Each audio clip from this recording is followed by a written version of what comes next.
Good morning, Tony here from New American Arms. We're going to talk to you today about submachine guns. Great day for submachine guns, right? I have in front of me a Thompson auto ordnance. Yes, it's the real deal.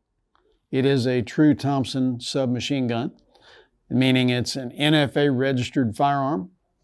It is transferable.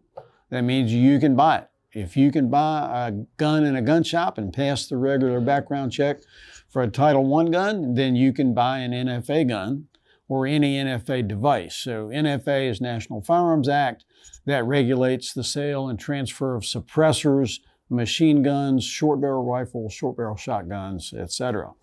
So this falls under the NFA, National Firearms Act law. And to purchase this, then you would apply for the transfer, which is sort of a background check process. And once that transfer is approved, then you can pick up your machine gun. They are legal in Virginia. Yes, Virginia.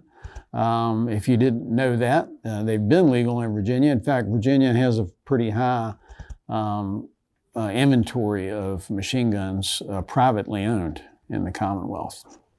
And so a little about this gun. This is considered a shooter or entry-level Thompson, meaning it's priced affordably if you compare it to the highly collectible Thompsons.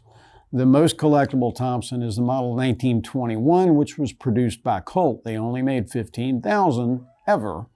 And so that being the original Tommy gun, is highly valuable, highly collectible. Later on in the history of the Auto Ordnance Company, which was the company owned by John Thompson, the inventor,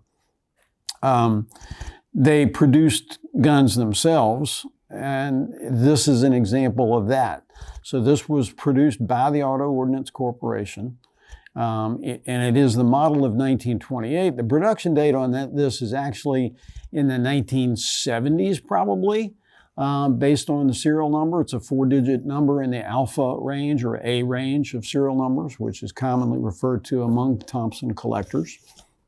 The Auto Ordnance Corporation was located in West Hurley at the time, so this is also referred to as a West Hurley Thompson because that's the location of its production. And so this is the most affordable of the Thompson submachine guns. This particular example has been gone through very carefully, and any parts that were critical that were not up to spec have been replaced with genuine GI parts. So this gun in particular, you can be assured that it's reliable and working. It's been recently tested. So even the barrel on this gun has been replaced with a military GI style barrel. The gun comes with several extras, which I'll show you in a minute. This is the model of 1928 does follow the original 1921 pattern in that it has a lot of those same features. So we'll start at the front of the gun. It includes the Cuts Compensator, which was part of what made the gun famous. It was an early style of muzzle brake. It was very effective and also aided in control of the gun in full auto fire. This one has the finned barrel or ribs on the barrel. Those were there for extra cooling capacity to keep the gun running cooler when you run a lot of ammo through it. And this one has the Lyman adjustable rear sight on it. And also has the detachable buttstock on it. You see that this one has a drum magazine mounted in it. This is the 50-round drum, which was the more popular of the drum mags. They also made a 100-round drum, but it was extremely heavy, extremely large, made the gun difficult to handle. So the 50 was far more popular for use.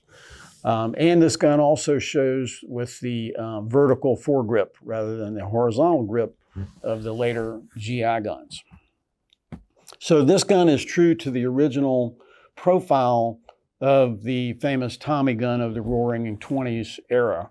So as I mentioned, this particular Thompson comes with some extras, one of which is the FBI case. The case is referred to as the FBI because when these Thompsons were issued out to FBI agents in the 20s and 30s, they needed a way to transport them in their vehicles. So they wanted a case. It was designed by and made for the FBI. So they're commonly referred to as the FBI style case. This is what the case looks like. I'm going to show you how it works. It has latches to keep it closed. When we open it up, you see that it has a beautiful felt lining in it, and it has a storage compartment for each of the components that make up the gun. As you can see, the gun really won't fit in the case in this condition. So let's see how it works. What we're going to do first, of course, is safety check the gun. I've got the bolt locked back. And then we're going to remove the magazine from the gun. The drum magazine fits in the slot in the case like that. And then the buttstock comes off and fits in the slot like that. Then the gun will go in the case like that. The FBI loved it, and it's a classic case. It's a great way to carry your Thompson. The case is included with this gun, and you get the drum magazine and 3 what they call stick magazines. So a straight type magazine. The Thompsons were capable of holding the drum or a straight feed stick magazine.